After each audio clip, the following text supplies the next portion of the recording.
আপনি কি তাওবা করার পরও বারবার শয়তানের ফাঁদে পড়ে যান? গুনাহ আর করবেন না বলে প্রতিজ্ঞা করার পরও পুনরায় গুনায় জড়িয়ে পড়েন?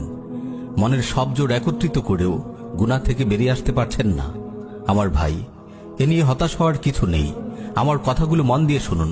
মুমিনের পুরো জীবনটাই একটি যুদ্ধ, একটি অন্তহীন লড়াই।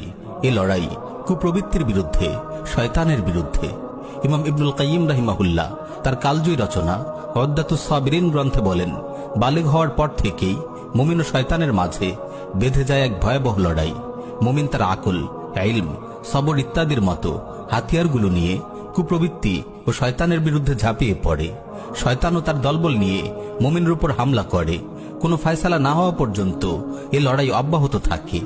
প্রিয় ভাই ও বোন, যতদিন আপনি এই পৃথিবীতে বেঁচে আছেন, এ লড়াই এক মুহূর্তের জন্যও থামবে না। এজন্য শয়তানের বিরুদ্ধে বিরামহীন কুস্তি যুদ্ধ। কখনো শয়তান কুস্তিতে আপনাকে হারিয়ে দেবে, আপনাকে মাটিতে ফেলে আপনার বুকে চেপে বসবে। আবার কখনো আপনি শয়তানকে শূন্যে তুলে মাটিতে আছাড় মারবেন, তার বুকে চেপে বসবেন। আপনি কোনো গুনাহ করে ফেলেছেন, এর অর্থ শয়তান আপনাকে কুস্তিতে হারিয়েছে, আপনাকে মাটিতে ছুঁড়ে ফেলেছে। আপনি কি মাটিতে শুয়ে থাকবেন? না, আপনি এক লাফে উঠে দাঁড়াবেন। গুনাহ করার পর আপনি খালিস দিলে আল্লাহর কাছে তাওবা করবেন। তাওবা করার অর্থ ঘুরে দাঁড়ানো। ঘুরে দাঁড়িয়েই কি আপনি ক্ষান্ত হবেন? না, আপনি নিজেকে সংশোধন করবেন এবং ভালোভাবে গুছিয়ে নেবেন। যে দুর্বলতাকে কাজে লাগিয়ে শয়তান আপনাকে কুস্তিতে হারিয়েছে, আপনি সেই দুর্বলতাটুকু কাটিয়ে ওঠার চেষ্টা করবেন। শুধু এতটুকুই নয়, আপনি শয়তানকে পাল্টা আঘাত হানবেন।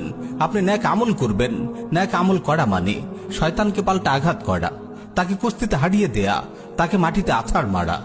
এখানে আমি কোরআনের দুটি আয়াত আপনাকে শোনাতে চাই।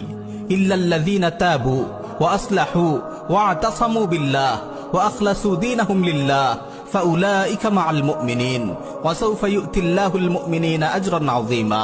যারা তাওবা করে, নিজেদের অবস্থা সংশোধন করে, আল্লাহকে দৃঢ়ভাবে আঁকড়ে ধরে এবং আল্লাহর উদ্দেশ্যে তাদের দিনে একনিষ্ঠ থাকে, তারা মুমিনদের সঙ্গে থাকবে এবং মুমিনগণকে আল্লাহ অবশ্যই মহা পুরস্কার দেবেন।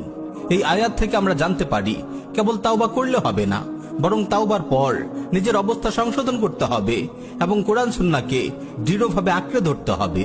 অপর আয়াতে আল্লাহ তাআলা বলেন, ইল্লা মান তাবা ওয়া আমানা ওয়া আমিলা আমালান সালিহা ফাউলাইকা ইউবাদদিলুল্লাহু সাইয়্যাতিহিম হাসানাত ওয়া কানা আল্লাহু গফুরুর রহিমা।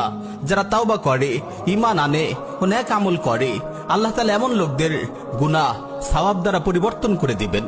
আল্লাহ ক্ষমাশীল,